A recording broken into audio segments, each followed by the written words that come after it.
Hi, I'm Katy Wallace with Human Nature. I'm a traditional naturopath and nutritionist, and I'm here today to talk with you about how cholesterol tests correlate with someone's risk for heart disease, and I think you might be surprised by the findings.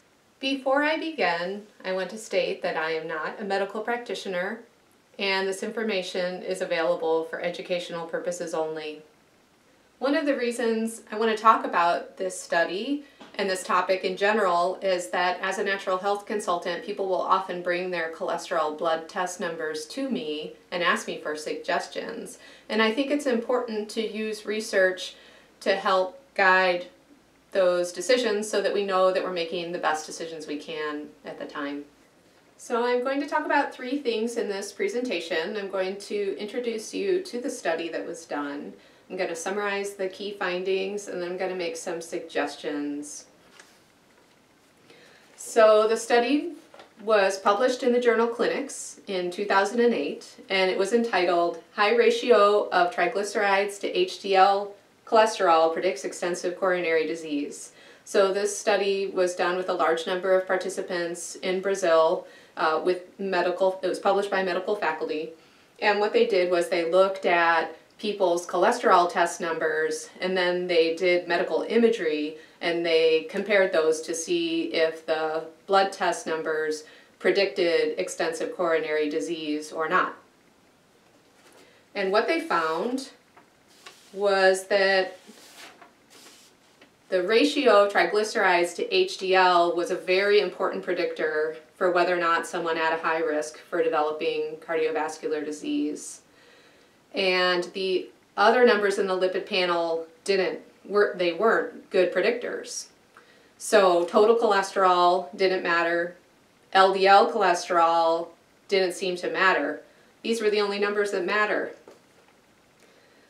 So what they found was that triglycerides, I've shortened it to tri here, over HDL, when that's less than 1.5, someone has a pretty low risk of developing extensive disease.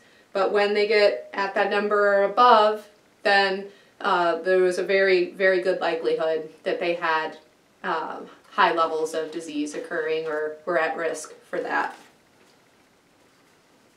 So a person could look at their own numbers and run this ratio. You take the triglycerides from the lipid panel. So for example, if a person's triglycerides are 150 and their HDL cholesterol is 50, you can do 150 over 50, and that equals 3. That's the ratio. So if the number was 3, that's much higher than 1.5, and that's most likely a sign that a person needs to start making some changes. On the other hand, if someone's number is less than 1.5, then that can be a really positive sign, even if perhaps they have total cholesterol that looks high or LDL cholesterol that looks high. And of course, you should always discuss this with your doctor. I'm just here to present this topic in this paper to you tonight. But that was one of the reasons I wanted to point this out, and I think that the findings are surprising. So if someone's triglyceride to HDL ratio is on the higher end, we'd be looking at lowering triglycerides and raising HDL. And so there's some very practical things that you can do to bring about that change. Triglycerides are made when we eat carbohydrates and sugars, so pastas, corn, rice, fruit, sugars. When we get too many of those for us, our body stores them as fat in the form of triglycerides. So have you ever had a big pancake breakfast and then needed to lie down on the couch? That's usually a sign that you're making triglycerides. It takes a lot of energy, and so people might feel drowsy after a meal. So if that is occurring for you, that'd be a good sign that you're eating too many carbohydrates for you. I would suggest increasing your fat instead. In order to raise HDL, we can do a couple of things. Increasing aerobic exercise helps raise someone's HDL naturally, and eating certain foods helps raise HDL cholesterol naturally. So the foods that we know help are coconut oil, olive oil, and purple vegetables.